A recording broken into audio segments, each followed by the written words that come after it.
찬스 톡스, 오늘은 빈센트 반 고흐에 대해 다뤄보고자 합니다. 사실 너무 많이 알려진 사람이라 조심스럽지만 여전히 사회학적으로 볼 측면이 있는 것 같아요. 먼저 사회학 이전에 어떤 사람인지를 한번 생각해보죠. 빈센트 반 고흐는 굉장히 내향적인 사람이고요, 초예민한 사람이었다고 하죠. 많이 알려져 있다시피. 그리고 좀 조울증도 있었다고 하고.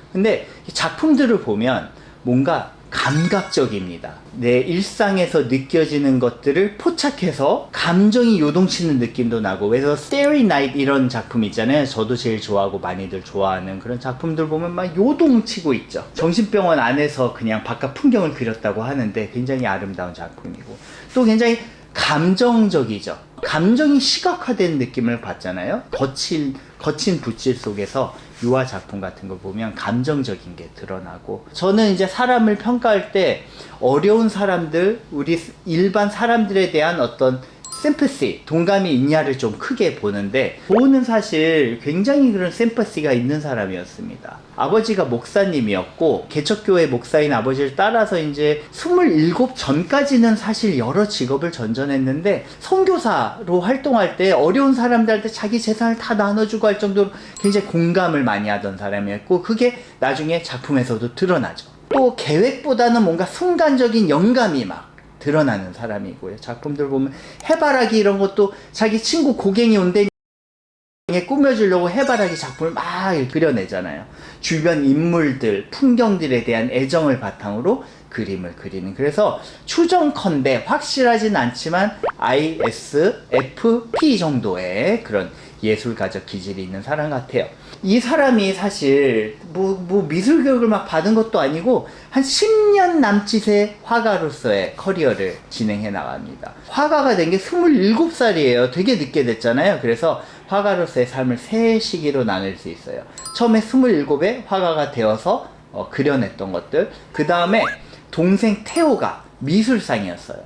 미술 경매를 하는 사람이어서 테오를 믿고 이제 파리로 가죠. 파리로 가는 시기. 그 다음에 이제 프랑스 남부로 좀 더 한적한 그 곳으로 가는 시기가 있는데, 종교교육을 전혀 받지 않았던 초기작들을 보면 좀 거칠죠. 거칠긴 하는데, 이 당시에 어떤 노동자의 삶, 광부의 삶, The Potato Eaters, 그 감자 먹는 거 사진 보시면 굉장히 거칠고 어두운 그림들을 많이 그려내죠. 그 당시에 화조는 밝은 게 좀 유행이었거든요. 그래서 그 밝은 고흐의 화조는 나중에 파리를 갈 때 빛을 발합니다. 굉장히 아웃사이더이면서 그 창의성이 막 빛을 발하는 이런 사람들에게는 항상 브로커의 존재가 있기 마련이고요. 그 브로커의 역할을 했던 게 테오인 것으로 많이들 이야기를 하고 있죠. 그 당시 미술 경매하면서 테오의 이제 큰아빠죠. 고흐의 큰아빠이기도 하고, 큰아빠가 유명한 미술상이었어요. 테오는 20살 때부터 경매업을 계속해서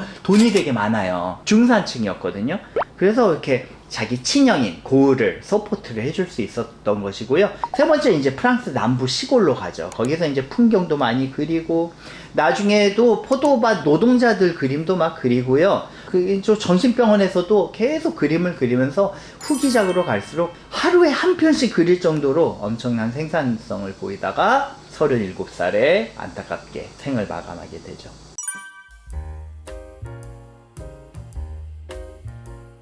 이 사회학적으로 조명할 건 어떤 것이냐면, 고흐가 왜 유명해졌냐는 거예요. 고흐의 작품은 사실 생전에 한 점 팔렸다고 하죠. 그 포도밭 노동자들 그린 작품 한 점이 팔렸고, 한 몇백만 원 그 정도에 팔렸는데, 지금 어때요? 2022년에 나온 거 보니까 170 million 달러, 막 거의 1,500억 가깝게 가격이 형성되어 있죠. 어떻게 이렇게 고흐가 유명해지고 작품이 이렇게 높이 평가를 받게 됐냐는 거예요. 사람들은 테오 덕분이었다고 얘기하죠. 실제로 고흐가 작품을 못 파니까 경제적으로 얼마나 어려웠겠어요. 게다가 고흐가 막 파란빛으로 막 스테리 나이트 이런 거 그릴 때 그 파란색 유화가 훨씬 비싸요. 굉장히 작품을 그리는데 돈이 많이 드는데 테오가 서포트를 해줬던 건 맞아요. 근데 고흐가 갑자기 죽죠. 테오가 6개월 후에 같이 죽습니다. 그러다 보니까 테오 때문에 유명해졌다? 고흐의 작품 활동을 지속하는 데 있어 테오가 도움을 준 건 맞지만, 고흐가 유명해지는 데 있어 테오는 역할을 하기 전에 죽어버리죠. 그러면 누구의 역할이 있었냐? 여기서 나오는 인물이 요한나라는 근대 최초의 여성 큐레이터 중에 한 명이라고도 할 수 있어요. 요한나는 누구였냐면 테오의 부인이었어요.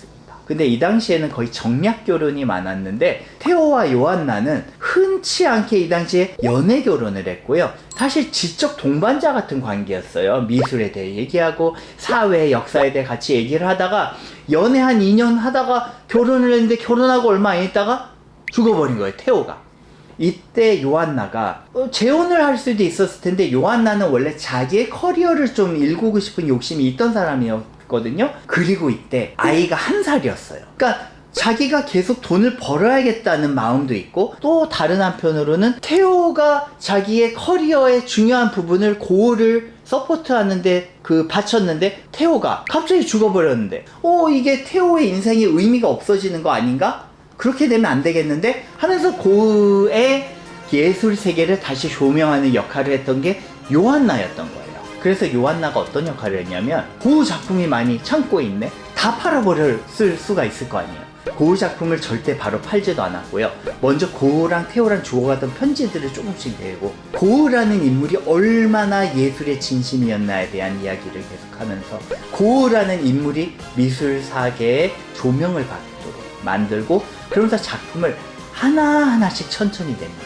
그러면서 고우의 작품에 대한 조명이 이루어지면서 평가가 달라지고 가격이 엄청나게 상승하게 되는 그런 역할. 제가 제일 또 좋아하는 고우의 작품 중에 아몬드 블라썸이라고 아몬드 꽃 이런 작품이 있어요. 이게 파란 바탕에 하얀색 예쁜 아몬드 꽃이 어떤 작품이냐면 고우가 정신병원에 있을 때 죽기 아마 1년도 안 남았을 시점에 조카가 태어났대요. 테오랑 요한나가 낳은 그 아이거든요. 걔가 이름이 고흐예요. 고흐라는 이름을 붙이거든요. 첫 조카를 위해 그린 작품이 아몬드예요. 그러니까 굉장히 의미가 있는 작품이고 너무 아름답기도 하고 해서 저도 제 집에 항상 걸어놨던 작품인데 이 작품이 어떤 상징을 담고 있는 거죠. 고흐의 어떤 어려웠던 삶, 하지만 예술의 진심이었던 삶. 고흐의 작품이 결국은 미술사의 조명을 받게 했던 테오와 요한나의 역할을 잇고 있는 작품이 아몬드의 꽃이라는 작품이 되겠습니다.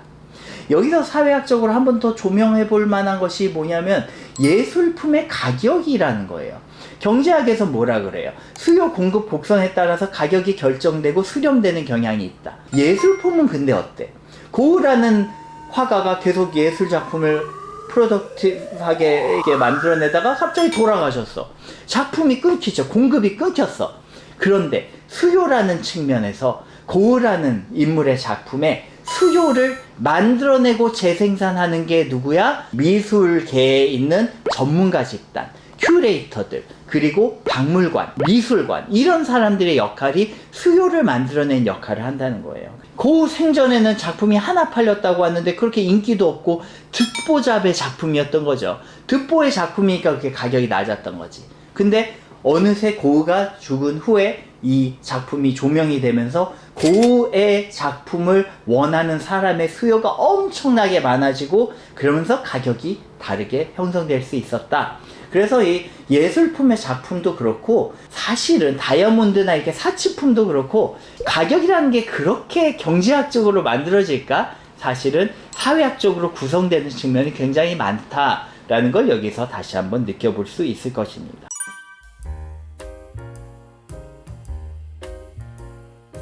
고흐의 삶을 약간 부감적으로도 좀 다루어 보고 고흐의 신화라고 할 수 있죠. 이게 만들어진 과정도 한번 조명해 보았습니다. 고흐는 이렇게 좀 괴팍한 모습을 한 사람, 자기 귀를 이렇게 잘랐다. 이것도 자기가 잘랐는지 아니면 그 당시 고갱이랑 싸우다가 이렇게 됐는지 몰라요. 근데 그런 괴팍한 면보다도 정말 작품의 진심이었던 사람, 그리고 어려운 사람에 대한 진짜 샘퍼시, 동감이 있던 사람으로 기억하면 좋을 것 같고요. 고흐도 이렇게 하루에 한 편 예술작품을 만들었다는데 저도 유튜브를 하루에 한 편 올렸으면 좋겠지만 저 이게 연구자라고 했잖아요. 연구를 매일 합니다. 그래서 그렇게 할 수는 없고요. 연구의 진심인 그런 연구자가 돼야겠다는 다짐을 다시 한번 하면서 고흐의 이렇게 사회학적인 이야기를 한번 해봤습니다. 다음 주에 뵐게요. 감사합니다.